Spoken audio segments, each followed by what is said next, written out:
Chuchuzitos do Papo de Gel, que satisfação temos aí para mais uma aula de geografia e essa aula trabalhando com a formação econômica brasileira. Ou seja, pegar o período especialmente do Brasil colônia, tá? E aí desenhando a ideia de organização da economia brasileira, para depois em outra aula a gente começar a desenvolver a parte relativa às questões atuais do espaço agrícola e do espaço industrial, beleza?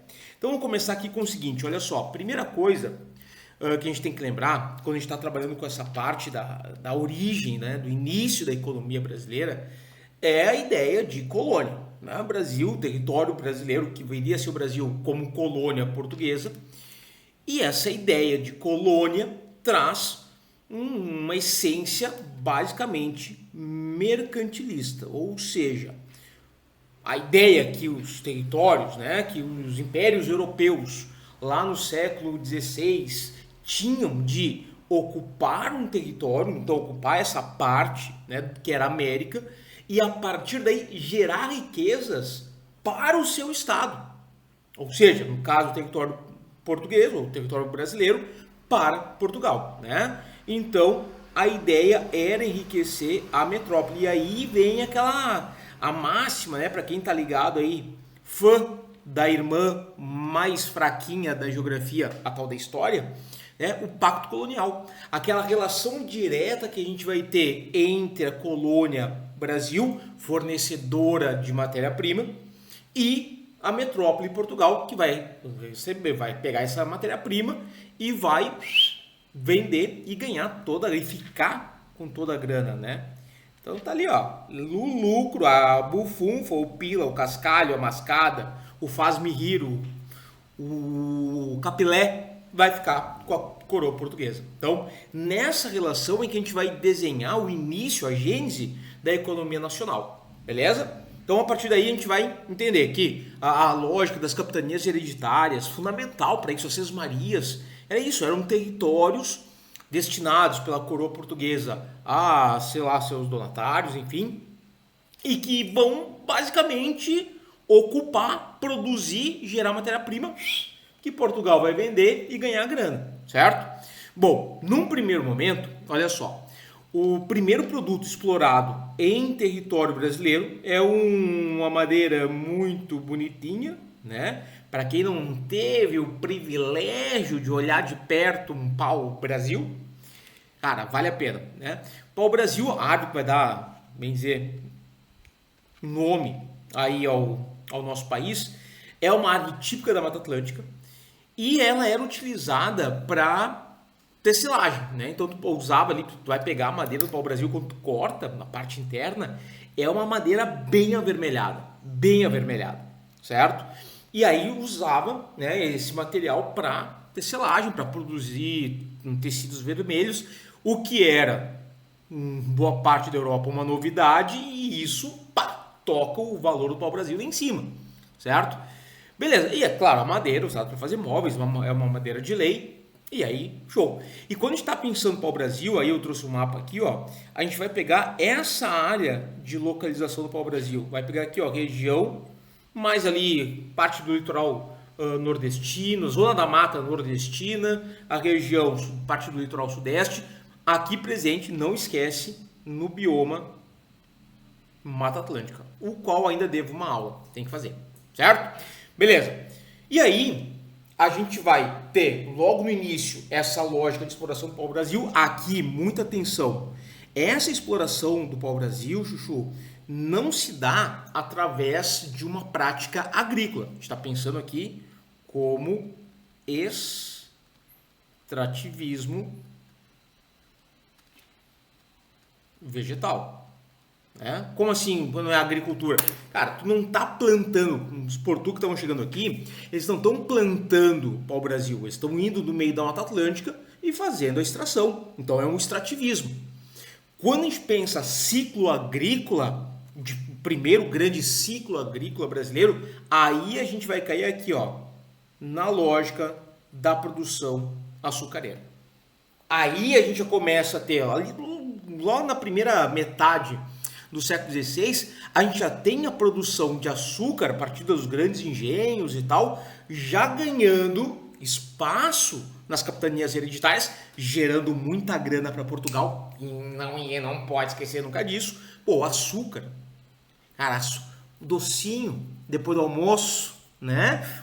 Para acompanhar o café. Pô, bom, o ciclo do café é outro momento. Mas esse açúcar aqui, ó, ele vai ser extremamente lucrativo para a metrópole Portugal, beleza?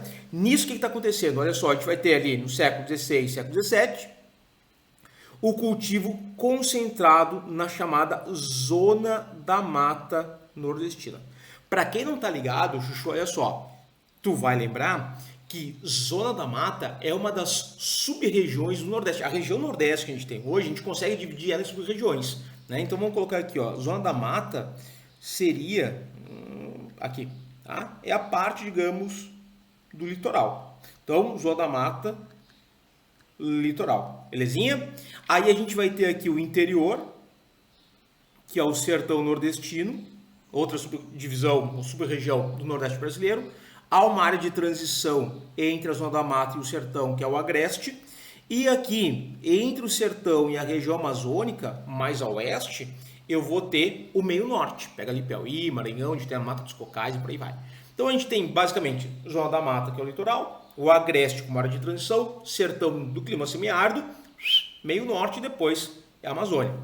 E essa região litorânea, ela vai ser extremamente favorável ao plantio de cana-de-açúcar, porque tu tinha condições naturais extremamente favoráveis. Vamos lá. Quais são essas condições naturais favoráveis? O Chuzinho, olha aqui, ó. Primeiro, eu tenho no litoral um clima chuvoso, que é o clima tropical litorâneo, oceânico. Umidade vinda do oceano, tu tem toda a estrutura de relevo, como por exemplo a Alta Borborema. Isso gera chuvas orográficas na região litorânea. Tanto é que as chuvas são comuns que essa região foi dado o nome de Zona da Mata, porque ali tu tem uma mata atlântica que vai sendo alimentada por um regime pluviométrico extremamente elevado. Olha só, a gente tem dois climas muito chuvosos no Brasil. O clima equatorial da região amazônica, massa, mas o clima litorâneo, o litoral leste do Brasil, também tem clima altamente chuvoso. Fica esperto, tá? E outro ponto importante é o solo. Nessa região da Zona da Mata, aqui no litoralzinho, a gente vai ter o quê? Um solo chamado de massapê. Exatamente, um latossolo, um solo profundo, bem temperizado. E mais, o intemperismo aqui vai se dar em cima de uma rocha muito comum na região, que é o granito. Então, a origem do massapê é de uma rocha ígnea ou vulcânica, no caso, intrusiva, que é o granito, intemperizado pelas questões naturais, e ele vai gerando um solo de altíssima fertilidade. Geralmente, quando a gente fala, solo fértil no Brasil, terra roxa.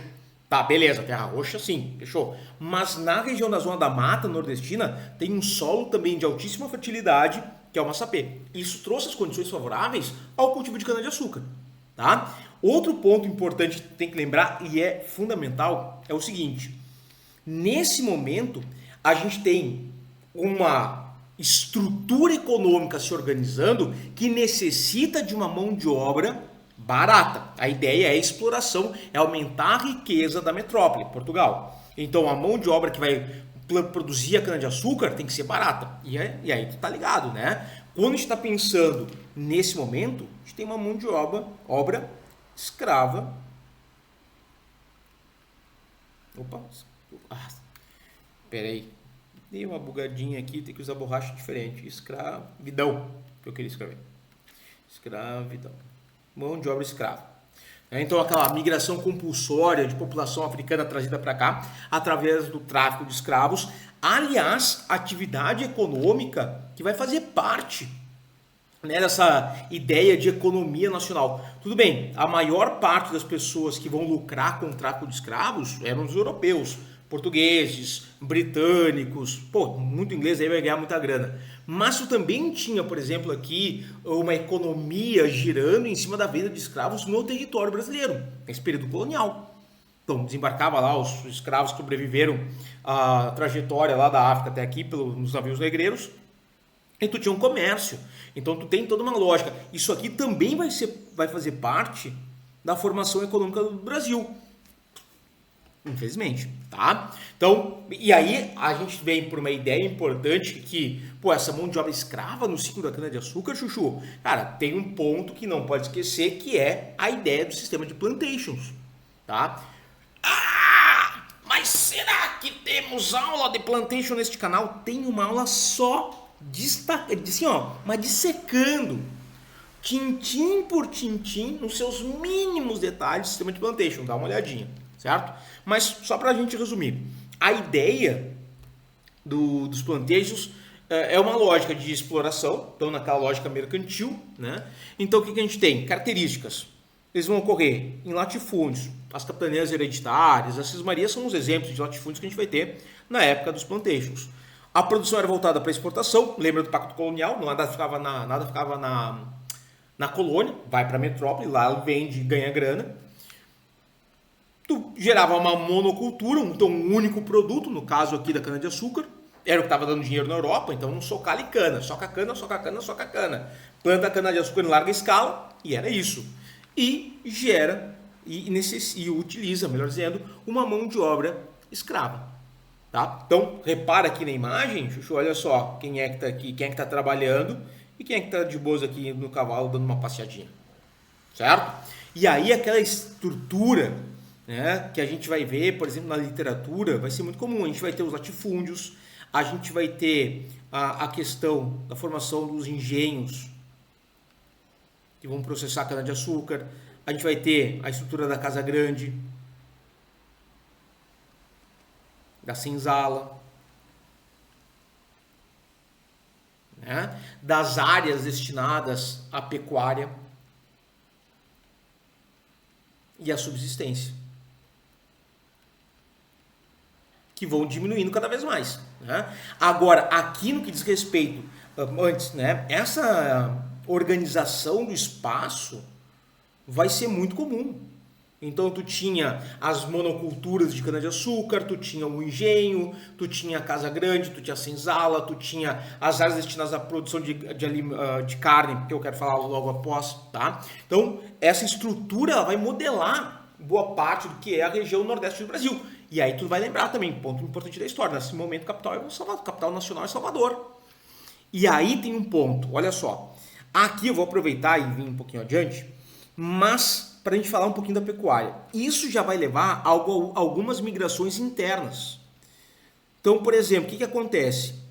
Como a gente vai ter o cultivo de cana-de-açúcar no litoral, e o objetivo ali era gerar riqueza para a metrópole, sempre confundo, para a metrópole, Portugal, mas tu tem que alimentar essa mão de obra escrava, tu tem que alimentar esses trabalhadores. Então tu começa teu deslocamento para o interior, especialmente, e aí a gente vai voltar ao que a gente estava discutindo antes, das sub-regiões do Nordeste, né? Então em direção ao Agreste, em direção ao Sertão, onde tu vai ter uma pecuária sendo desenvolvida.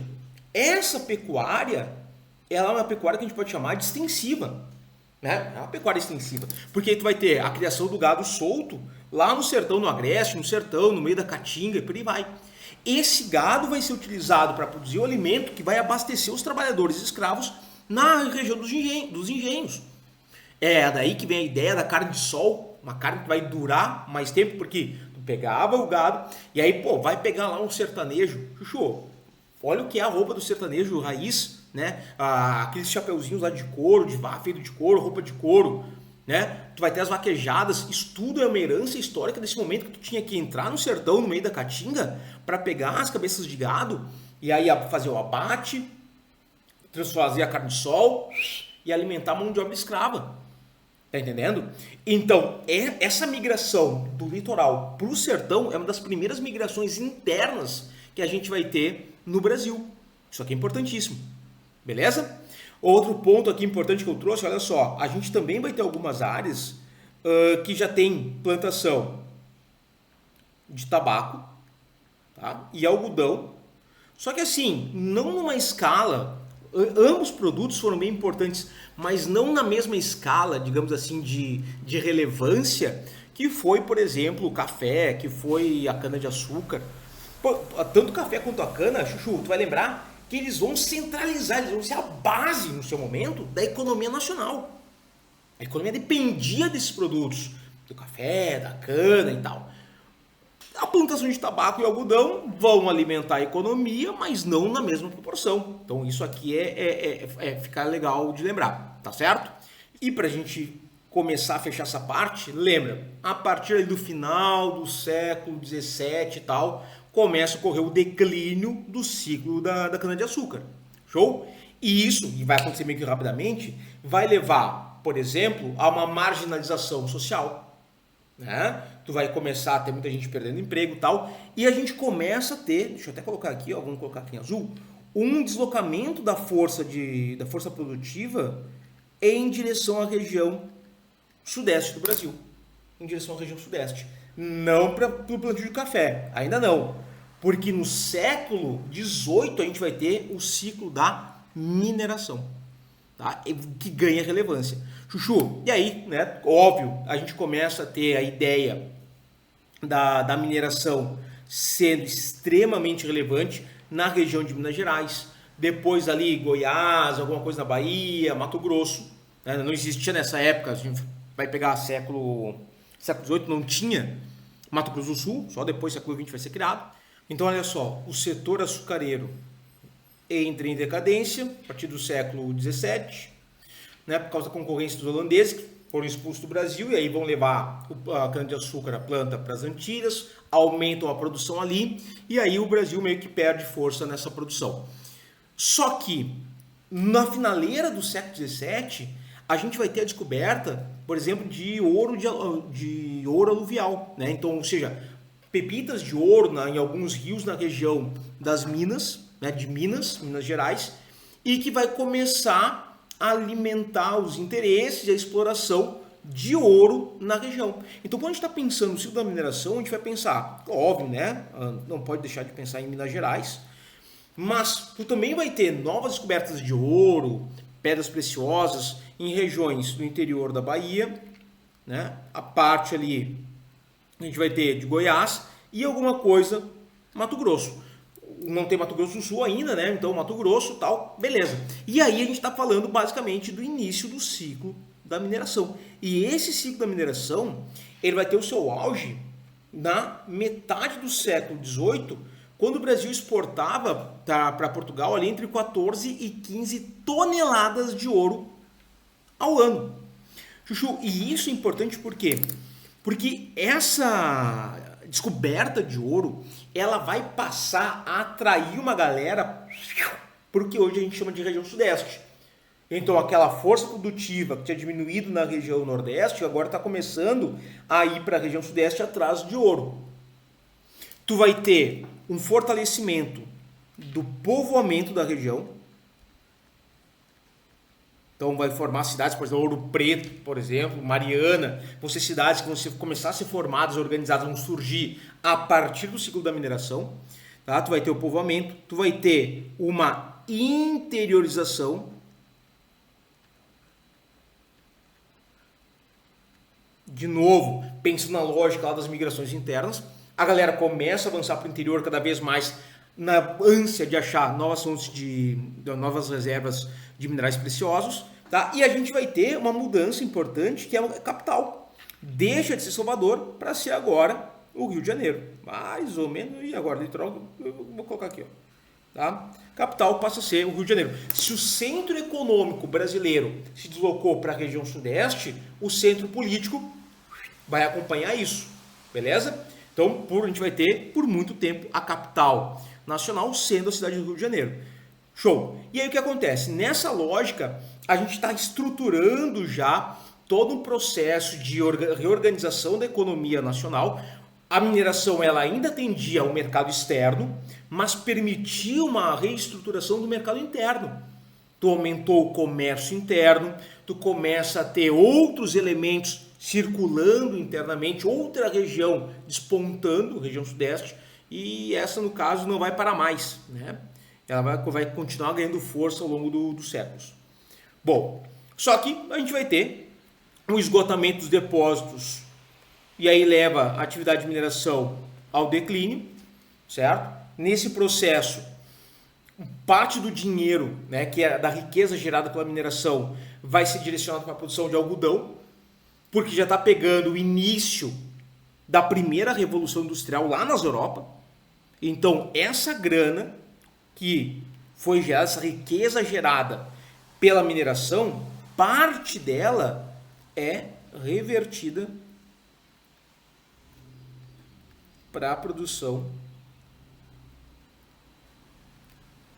de algodão, certo?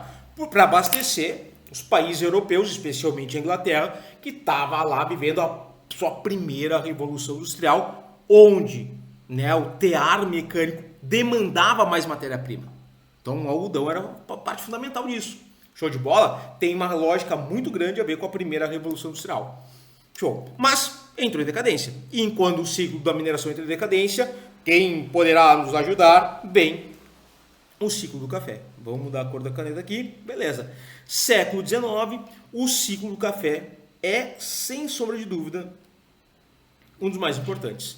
Porque assim, Chuchu, o café brasileiro, ele vai abastecer basicamente 80% do mercado mundial. Então, na época, século XIX, final do século XIX, quem estava tomando café em qualquer lugar do mundo tinha altíssima chance de estar tomando café brasileiro. E esse café ele vai ser cultivado na região sudeste do Brasil. Então, Chuchu, dá uma olhadinha na nossa legenda aonde é que está a produção de café. Região sudeste, beleza, show de bola. E, olha só, esses mapas que eu coloquei aqui, tu tem que ter prestado atenção. Tem que saber espacializar a produção. Tem prova que cobra isso.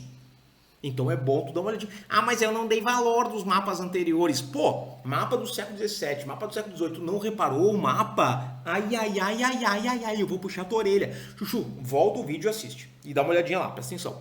E repara que, por exemplo, nesse aqui, ó, área de mineração diminuiu, cana-de-açúcar diminuiu, pecuária aumentou, olha onde tem um ciclo da borracha acontecendo, algodão, esse verde mais escuro aqui, ó, algumas regiões do interior do Nordeste, ao redor ali, né, de São Luís, no Maranhão, cacau, né, aqui na Bahia, erva mate já ganhando notoriedade na região sul.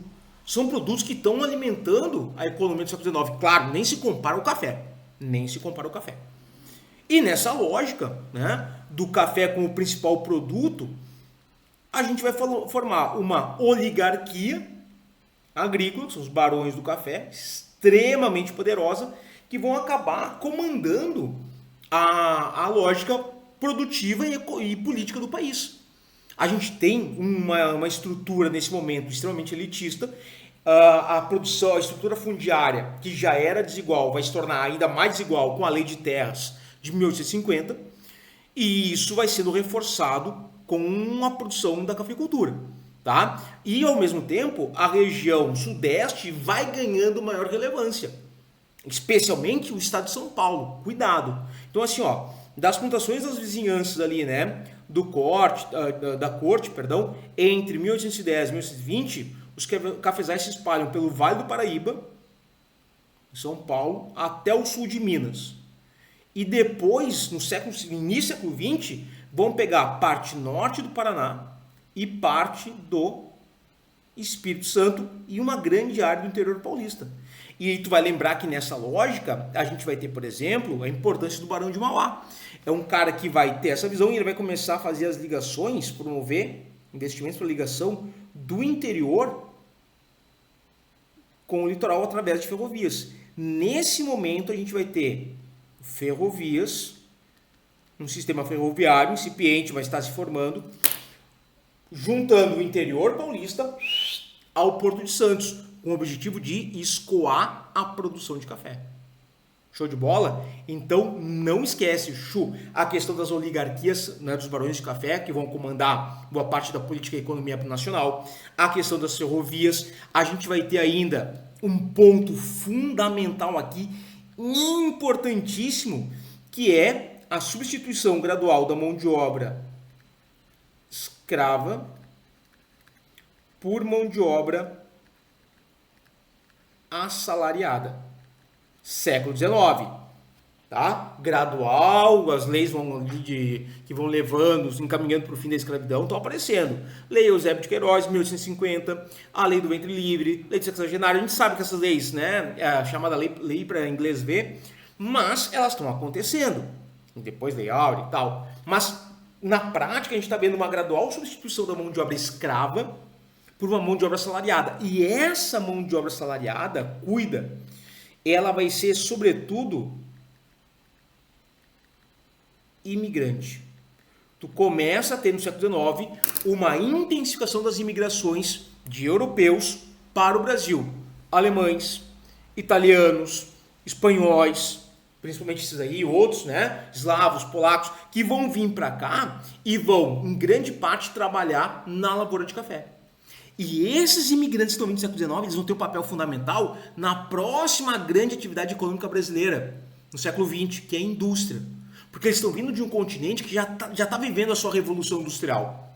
Então eles já vem com um pensamento aqui, ó, voando na questão da produção industrial. Algumas das primeiras indústrias que aparecem em São Paulo, por exemplo, vai vir por parte de imigrantes europeus que vieram no século XIX. Show? Isso é importantíssimo. Então essa gradual mudança no regime de trabalho do escravo para o assalariado, tu pode pensar num outro ponto, e ele tem que ser colocado. Existe uma política no Brasil nesse momento que é uma política de branqueamento da população. Então, a ideia é substituir uma mão de obra escrava, sim, mas uma mão de obra escrava negra por uma mão de obra assalariada branca, dentro da lógica da política brasileira de branqueamento da população daquela época, do século XIX. Né? Tu vê que o racismo está impregnado no Brasil há muito tempo. Tá? Bom, e aí tem um ponto importante, Chuchu. Claro, o ciclo do café ele vai entrar em declínio também, mas a partir de 1920, da década de 1920, ele vai entrar em declínio. A crise de 29 tem um papel fundamental no declínio da cafeicultura do Brasil. Mas, um pouco antes desse declínio do café, a gente vai ter a expansão do ciclo da borracha. Tá? Lembra onde é que estava no mapa? Não lembra? Vou te ajudar. Olha aqui, ó. Foi, deu. Viu, não viu, viu, não viu, não viu. Olha só, região amazônica, tá? Pega ali a região do oeste do estado do Amazonas, região do que hoje é o Acre, na época era território boliviano, a gente vai comprar o Acre no Tratado de Petrópolis, né, em 1903. Chuchu, o que está acontecendo? A borracha ela vai ter um papel fundamental, porque assim, era muito necessária para a segunda revolução industrial. A indústria automobilística estava começando a despontar no mundo, os automóveis precisando de pneu, né? E aí a gente vai ter o ciclo da borracha, né? A seringueira, a exploração das seringueiras e tal. Nessa época, início do século XX, o Brasil era responsável por 95% do mercado planetário de borracha. Tá ligado? O Brasil era um grande fornecedor, né? E aí, claro, isso vai gerar uma riqueza muito grande da região norte, por cidades como Belém, Manaus, vão se tornar extremamente ricas por conta, em grande parte, do ciclo da borracha. Pela importância da borracha que vai ter nesse momento, que a gente vai comprar o território do Acre e da Bolívia. Né? Então, é uma lógica de estruturação muito importante. Tá? E aí, olha só. E aqui tem um ponto que é interessante, é que essa região amazônica, ela se torna uma região de atração populacional.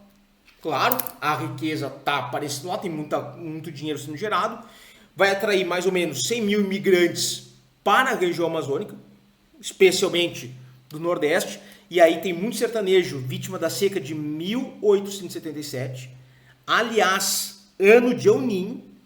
Tem uma que relação doida é essa? Chuchu, tem um livro chamado A Fome, do grande... Não me lembro o nome do autor, mas que é um livro importantíssimo, assim, ele é pesado, é um tapa na cara. Mas que ele retrata a fome de 1877 na região do sertão nordestino, né, por causa da seca prolongada e por aí vai. Isso aí é época de El Niño, tá? Tem uma aula sobre El Niño e Laninha aqui no canal que vale a pena, eu faço essa relação com a literatura nacional, o 15 da Raquel de Queiroz, a fome, por aí vai. Beleza, e a galera vai para lá. Mas o ciclo da borracha, né, ele vai ter ali o seu auge no início do século XX, depois volta a ter uma, digamos assim, segunda vida no ciclo da borracha Primeira e Segunda Guerra Mundial ali, por causa da questão dos conflitos, mas depois afunda de novo. Beleza? Bom, e aí olha só, de forma geral, já no século XX, pensando aqui, ó, século XX, tá? A gente vai dizer o seguinte, o Brasil, ele se encontrava fragmentado, economicamente falando, tá? Até 1930, que a gente vai chamar de ilhas ou arquipélagos econômicos, que são essas áreas que vocês estão vendo aqui no mapa. Ou seja, tu tinha áreas com uma certa conexão, não estou dizendo que elas são completamente isoladas, mas nada comparado ao que a gente tem hoje, ou que a gente vai começar a ter a partir do processo de industrialização do Brasil. Esse é um ponto importante, Chuchu. A partir de agora, a gente vai trabalhar, a partir daqui, ó, a partir de 1930, a gente começa a trabalhar com o processo de... não sei porque eu estou escrevendo. E aqui, ó, borracha, na borracha, aqui, ó. Mas o cara tava ficando velho, tá ali escrito, já tinha pensado nisso, rateei. Ó, a partir de 1930, veio Vargas, a gente tem um processo de industrialização do Brasil. Papel importante dos imigrantes, do dinheiro gerado pelo café.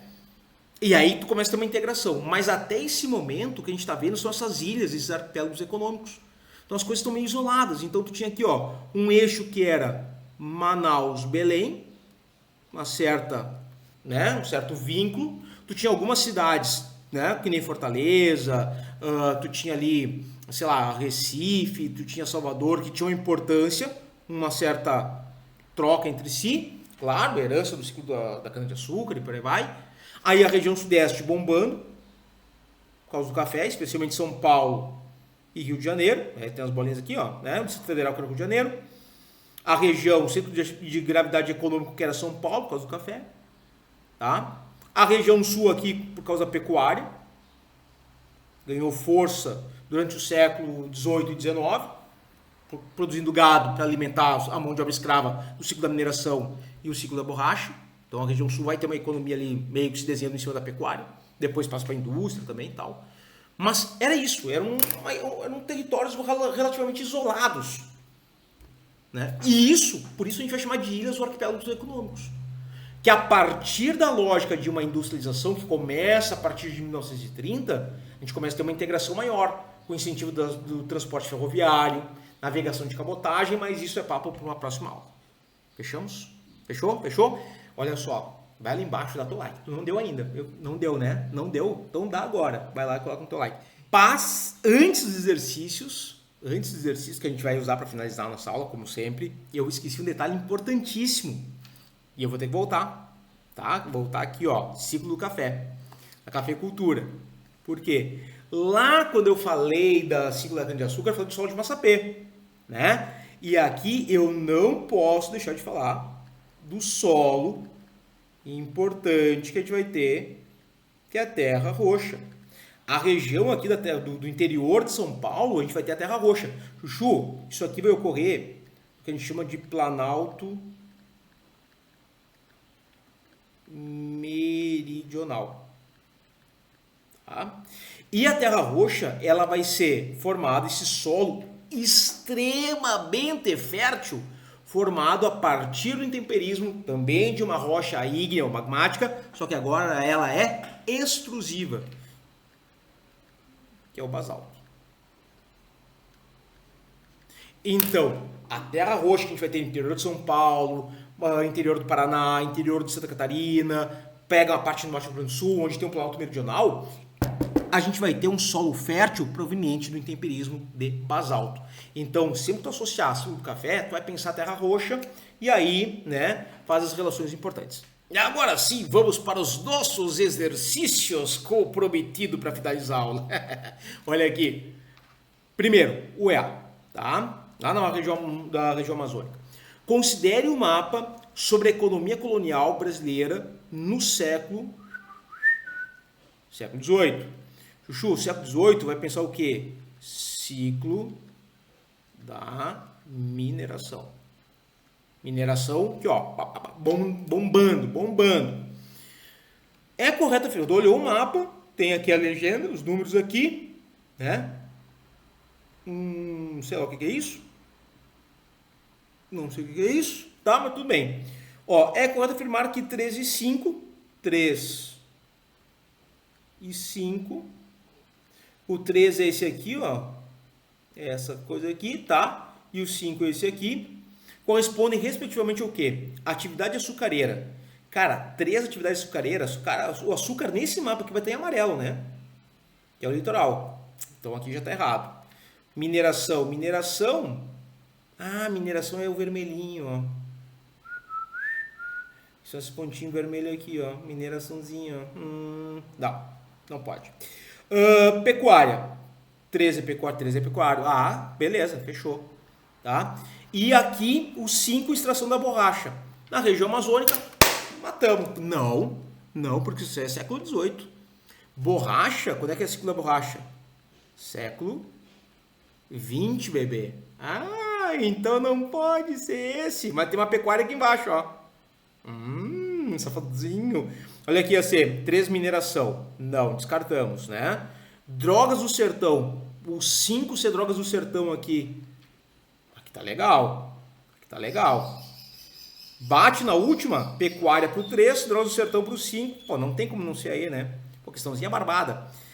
Século XVIII, cafeicultura no 3, lá no, sei lá, oeste, campanha gaúcha, oeste, ali, região do Mato Grosso. Não. Né? E extração da borracha também a gente viu que não bate. Cara, letra E. Bela questãozinha, legal, fácil. Tem que ter uma fácil de vez em quando, né? Pra alegrar a vida do estudante. Vamos lá, próximo. Enem. Também, há muito pau-brasil nestas capitanias de que mesmo os moradores alcançam grande proveito, o qual o pau se mostra claro se produzido da quentura do sol e criado com a influência de seus raios, porque não se acha senão debaixo da torre da zona, e assim, quando mais perto está da linha equinocial, tanto o Equador, tanto é mais fino e de melhor tinta. E esta é a causa porque não há na capitania de São Vicente, hoje São Paulo, nem daí para o sul. Daí tu já está muito distante da linha do Equador, mais frio, tu não encontra mais pau-brasil. Beleza. O rapaz aí escrevia bem, hein? O registro efetuado pelo cronista nesse texto harmoniza-se com a seguinte iniciativa do período inicial da colonização portuguesa. A introdução da lavoura monocultora para diferir a ocupação do território. Não, pai, no pau-brasil é extrativismo, não tem monocultura ainda. Não é essa a ideia, não tem lavoura. Não. B. Implantação de feitorias litorâneas, tá, para garantir a extração, extrativismo vegetal, de recursos naturais, no caso do pau-brasil. Legal a B, hein? Boa B. C. Regulamentação do direito de posse para enfrentar os interesses espanhóis. Cara, a parte leste do tratado do Meridiano de Tordesilhas é portuguesa, então aqui não tem a ver. Substituição da escravidão indígena para apoiar a rede de comércio europeu. Não. Tá? Restrição da atividade missionária para sufocar a penetração protestante. Nada a ver. Letra B. B de barbadinha essa também, hein? Não, fechou. E a nossa última questão, FUVEST, antiga da FUVEST, mas panela velha que faz comida boa. Podemos afirmar sobre o período da mineração do Brasil que, letra A, atraídos pelo ouro, vieram para o Brasil aventureiros de toda espécie que inviabilizaram a mineração. Mas no período da mineração, deixa eu mudar a cor da caneta aqui, vamos colocar um amarelinho, vou puxar aqui para relembrar. Século XVIII. Vieram aventureiros que inviabilizaram a mineração, mas a gente teve um ciclo da mineração que bombou, rapaz. Assim, ó, extraíram ouro até não poder mais, usurparam, roubaram, tiraram nosso ouro. B. A exploração de minas de ouro só trouxe benefícios para Portugal. Só trouxe benefícios para Portugal? Não. A gente teve uma expansão da atividade das áreas urbanas para o interior. A gente teve novas atividades econômicas aparecendo. Então, alguns poucos benefícios para o Brasil, o território brasileiro, ocorreram. Só para Portugal, não. C. A mineração deu origem a uma classe média urbana que teve papel decisivo na independência do Brasil, a mineração, que deu origem a uma classe média que teve papel na independência, ou cafeicultura? Cafeicultura, né? Então, tchau pra ti. D. O ouro beneficiou apenas a Inglaterra. Que financiou apenas a Inglaterra? Não.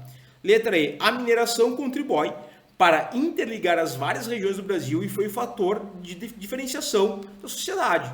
Tá.